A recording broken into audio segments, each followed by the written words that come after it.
Hello students, I hope આપ સૌ મજામાં હશો. આજે આપણે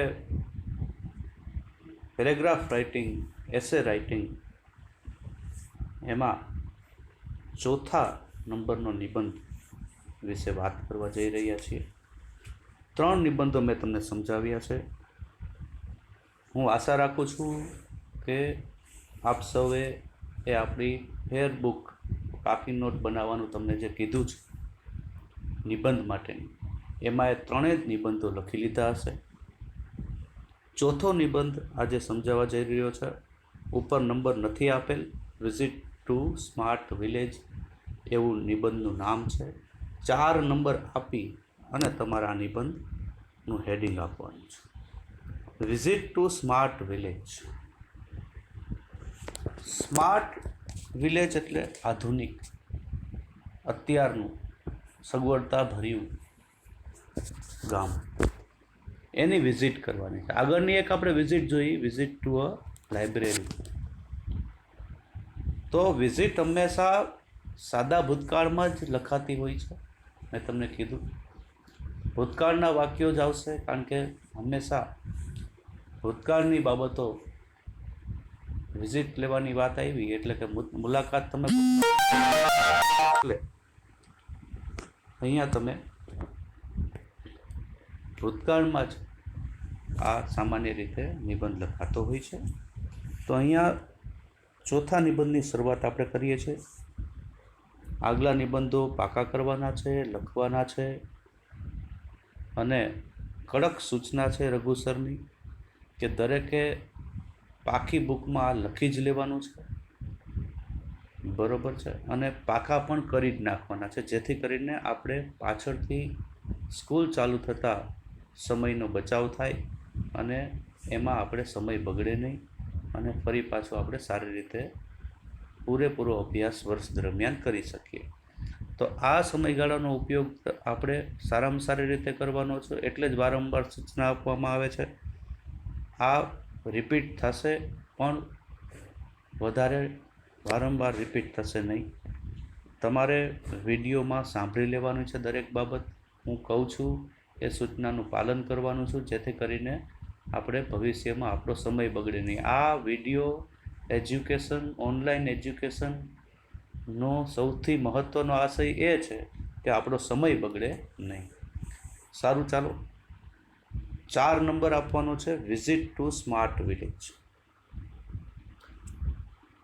પહેલો પેરેગ્રાફ આપણે સમજીએ છીએ. રિસેન્ટલી, હમણાં જ, થોડા સમય પહેલાં, I visited a village Lakshmipura for winter vacations. Winter vacations એટલે કે શિયાળાની રજાઓ, શિયાળાની જે વેકેશન પડ્યું હોય એમાં આઈ વિઝિટેડ, આઈ એટલે મેં, વિઝિટેડ એટલે મુલાકાત લીધી, અ વિલેજ ગામનું નામ છે Lakshmipura, for winter vacation. Summer, winter અને મોન્સૂન 3 ઋતુઓ આપણી પાસે હોય છે. તો વિન્ટર એટલે કે શિયાળો, સમર એટલે ઉનાળો અને મોન્સૂન એટલે ચોમાસું. તો અહીંયા શિયાળાના વેકેશનમાં મેં લક્ષ્મીપુરા ગામની મુલાકાત લીધી. હમણાં જ, રિસેન્ટલી એટલે કે હમણાં જ અથવા તો થોડા સમય પહેલાં મેં શિયાળાના વેકેશનમાં લક્ષ્મીપુરા ગામની મુલાકાત લીધી. તો વિન્ટર ન ખ્યાલ હોય તો વિન્ટર શબ્દ તમારે નિબંધ લખ્યા પછી વિન્ટર શબ્દ છે એ તમારે નીચે અઘરા શબ્દોમાં કે નવા શબ્દોમાં લખી લેવાનો રહેશે. તો વિન્ટર નીચે લીટી કરી લેવી, જ્યારે લખતા હોય ત્યારે આ રીતે કરી લેવું, એટલે પછી પાછળ આપણને વાંધો આવે ને. અને એનું ગુજરાતી પણ લખી લેવું કે વિન્ટર એટલે શિયાળો. તો યાદ રાખવું સરળ રહેશે અને ઝડપથી તમે એના ઉપર કામ કરી શકશો અને મગજમાં ઉતરતું જશે. ઓકે. બીજી line, I visited the village after 5 years. ભૂતકાળનું વાક્ય છે, સાદા ભૂતકાળનું વાક્ય છે. I visited the village after 5 years. મેં 5 વર્ષ પછી ગામની મુલાકાત લીધી. And I was surprised by the change in the village. અને ગામમાં જે ફેરફાર આવ્યો હતો, changes, I was surprised by the changes in the village. મને ગામમાં ફેરફારો જોઈને આશ્ચર્ય થયું હતું, આશ્ચર્યચકિત થઈ ગયો હતો. સરપ્રાઇઝડ આગળ શબ્દ આવી ગયો તો આગળના નિબંધમાં ફરી પાછું સરપ્રાઇઝડ એટલે કે આશ્ચર્યચકિત થઈ જવું. I was surprised by the changes in the village. ગામમાં જે ફેરફારો હતા એ જોઈને મને આશ્ચર્ય થઈ ગયું, આશ્ચર્યચકિત હું થઈ ગયો. વેન આઈ વિઝિટેડ લાસ્ટ, જ્યારે મેં છેલ્લે મુલાકાત લીધી હતી, there were no proper facilities of electricity, road, food, schools and shelter. Shelter એટલે રહેઠાણ. When I visited last, જ્યારે મેં છેલ્લે મુલાકાત લીધી હતી, there were no proper facilities of electricity. વીજળીની યોગ્ય સગવડતા હતી નહીં, રસ્તાની સગવડતા હતી નહીં, રોડ એટલે કે રસ્તો, ફૂડ યોગ્ય ખોરાક લોકો લેતા નહોતા, સ્કૂલ શાળાઓ, એન્ડ શેલ્ટર રહેઠાણો, રહેઠાણો પણ માણસોના વ્યવસ્થિત હતા નહીં. ફરીથી, when I visited last, there were no proper facilities of electricity, road, food, schools and shelter. જ્યારે મેં છેલ્લે મુલાકાત લીધી હતી ત્યારે there were no proper, proper એટલે યોગ્ય, પ્રોપર શબ્દ અંડરલાઇન કરવું લખતા સમયે અને નીચે શબ્દ લખી લેવો. પ્રોપર એટલે યોગ્ય. ફેસિલિટીઝ સગવડતાઓ, જે વિદ્યાર્થીઓને ન ખબર હોય ખાસ લખી લેવું. સગવડતાઓ ઓફ ઇલેક્ટ્રિસિટી વીજળી, રોડ એટલે કે રસ્તો, ફૂડ એટલે ખોરાક, સ્કૂલ્સ એટલે શાળાઓ, એન્ડ શેલ્ટર એટલે રહેઠાણ. ત્યાં વીજળી, રોડ, ખોરાક, શાળાઓ અને રહેઠાણની સુવિધા હતી ને, યોગ્ય સુવિધા હતી. હાવેવર, હાવેવરનું ગુજરાતી થશે છતાં. However presently it was transformed, બદલાઈ ગયું હતું. કાઉન્સમાં એનું સમાનાર્થી છે changed into a smart village. હવે તે સ્માર્ટ વિલેજમાં બદલાઈ ગયું હતું.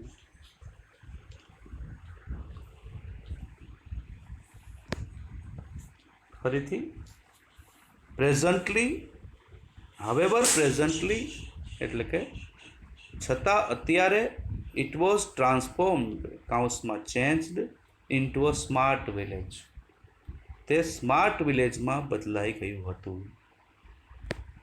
5 વર્ષ પહેલાં મુલાકાત લીધી હતી ત્યારે એવું નહોતું, પણ અત્યારે સ્માર્ટ વિલેજમાં એ બદલાઈ ગયું હતું. બીજા પેરેગ્રાફ ઉપર ધ્યાન આપો. બરોબર. All the houses were converted into pucca or solid houses. બધા ઘરો પાકા ઘરો અથવા તો સોલિડ, કાચા નહીં, સખત જેને કહેવાય ગુજરાતીમાં, પાકા ઘરોમાં ફેરવાઈ ગયા હતા. વેર કન્વર્ટેડ, આ પેસિવ વાક્ય રચના કહેવાય.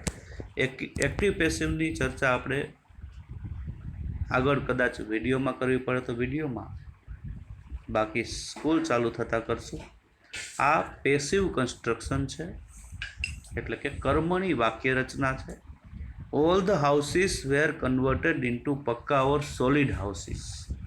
બધા ઘરો પાકા ઘરોમાં ફેરવાઈ ગયેલા હતા. કન્વર્ટેડ એટલે કે ફેરવાઈ ગયેલા હતા. કન્વર્ટ એટલે ફેરવવું, ચેન્જ કરવું. એન્ડ વેર ફુલી equipped, કાઉન્સમાં ફેસિલિટેટેડ વિથ ઇલેક્ટ્રિસિટી. ઇલેક્ટ્રિસિટી બધા છે, બધા ઘરો સંપૂર્ણ ઇલેક્ટ્રિસિટી સાથે સાધન સંપન્ન થયેલા હતા. ઇક્વિપ્ડ એટલે સાધન સંપન્ન થયેલું. ત્યાં ફેસિલિટી હતી. ફેસિલિટી પણ ગુજરાતીમાં આપણે બોલતા હોઈએ છીએ. આપણે અંગ્રેજી જ યાદ રાખવાનું છે, મોટાભાગે સમજાઈ જાય એટલે કોઈ પ્રશ્ન નથી.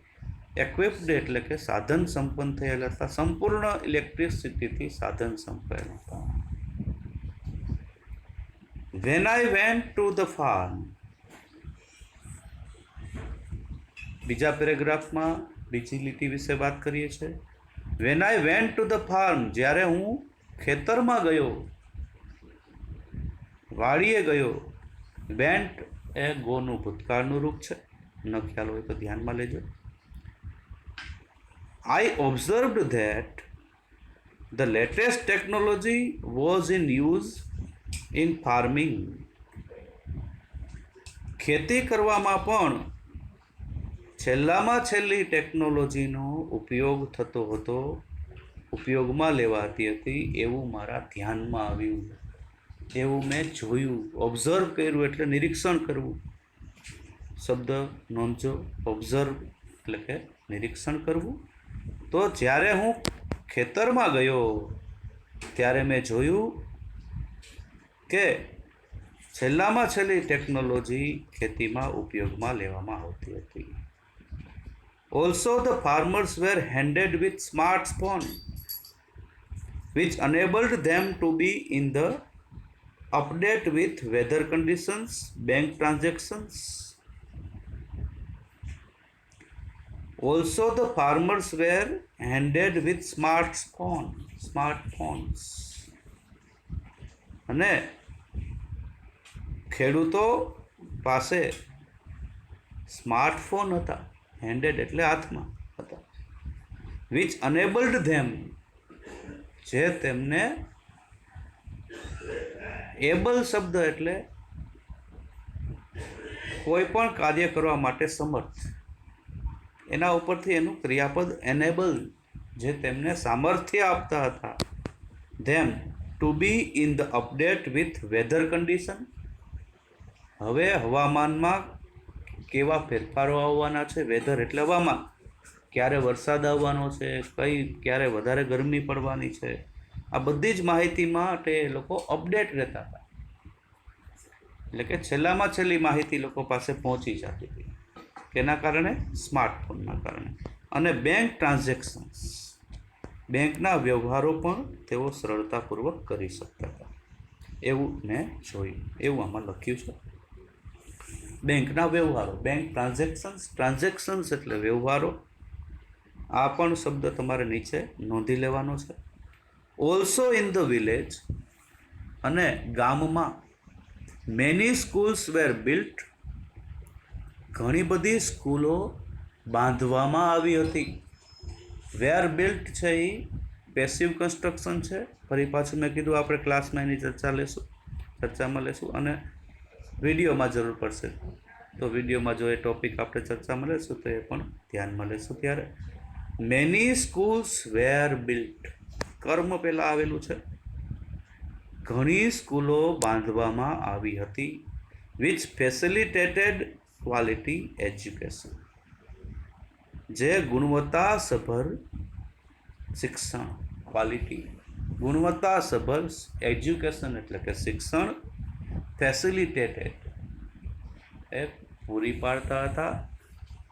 તો એવી સ્કૂલો પણ હવે બાંધવામાં આવી હતી કે જે ગુણવત્તાસભર શિક્ષણ પૂરું પાડી રહી હતી.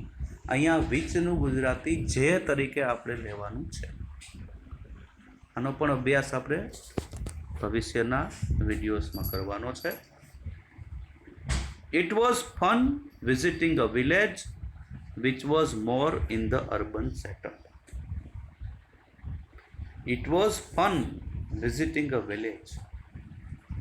આ ગામની મુલાકાત લેવાનું ખૂબ જ આનંદદાયક રહ્યું. which was more in the urban setup. બે શબ્દ છે, રૂરલ અને અર્બન. રૂરલ એટલે ગ્રામીણ અને અર્બન એટલે શહેરી. આ એવું ગામ હતું કે જે શહેરી સેટઅપ, શહેરમાં જે વ્યવસ્થા હોય એ બી વ્યવસ્થા ધરાવતું હતું.